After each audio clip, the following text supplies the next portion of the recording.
Bonjour à tous, je suis Gwendoline de la Gestion et aujourd'hui je suis accompagnée de Zébulon et de Bulette, mes deux lutins que j'ai embauchés au mois de décembre en tant qu'animateurs, on peut dire ça.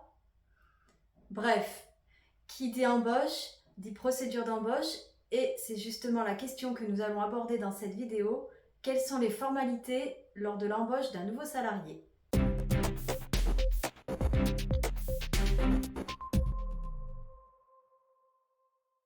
Nous n'allons pas parler ici de la phase de recrutement. Partons du principe que vous avez déjà trouvé votre perle ou vos perles et que vous êtes prêt à démarrer. Une des premières choses à faire est de déclarer auprès de l'URSSAF l'arrivée de votre salarié avec une procédure qui s'appelle la déclaration préalable à l'embauche, qui, comme son nom l'indique, doit être effectuée avant l'arrivée effective de votre salarié. Vous aurez besoin pour cela de son nom, de son prénom, de sa date et de son lieu de naissance. Donc il est vivement conseillé avant cela de vérifier l'identité de la personne que vous allez recruter. S'il s'agit d'un salarié étranger, vérifiez également la validité de son titre de séjour.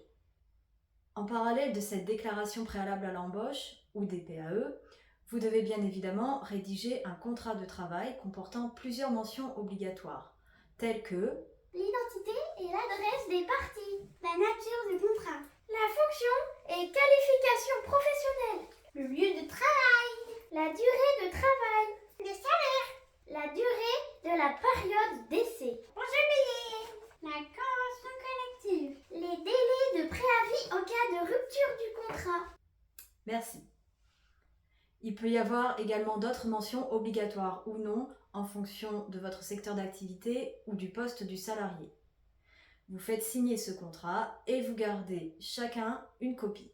Si vous en avez, vous pouvez aussi fournir à votre salarié le livret d'accueil et le règlement intérieur.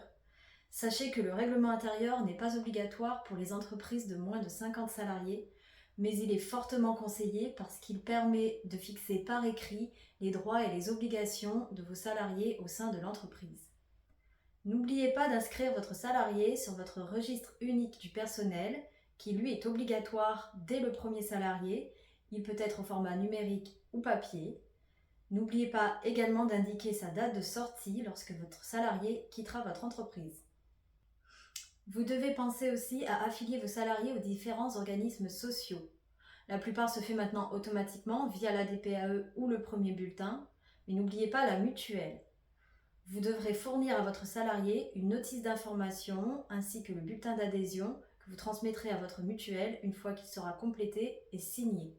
Cette démarche se fait maintenant majoritairement en ligne. Mais n'oubliez pas de déclarer l'arrivée de votre salarié auprès de votre mutuelle. Concernant la médecine du travail, si votre salarié n'a pas besoin d'un suivi renforcé, vous devrez prendre rendez-vous pour une visite d'embauche, appelée VIP, visite d'information et de prévention, dans les 3 mois après l'arrivée de votre salarié. Et enfin, prévoyez que tout soit prêt le jour de l'arrivée de votre salarié, tels que les badges d'accès ou le paramétrage de son poste de travail. Prévoyez évidemment un temps d'intégration et de formation pour que votre salarié se sente bien accueilli chez vous.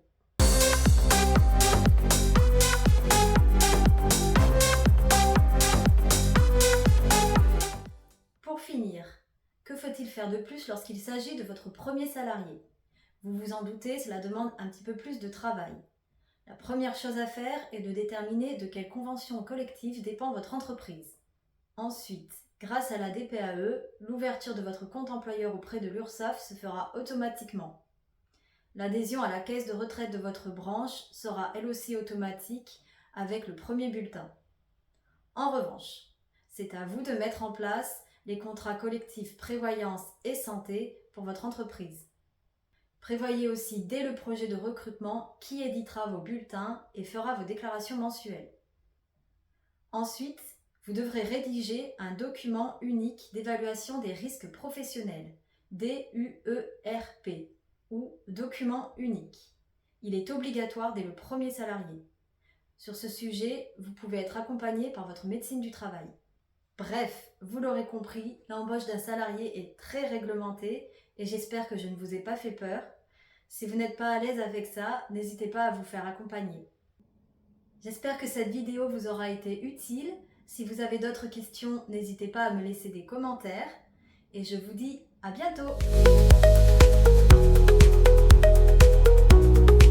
y est, elle a terminé, on va pouvoir rentrer chez nous. Tu crois que c'est normal qu'elle nous a payé un chocolat?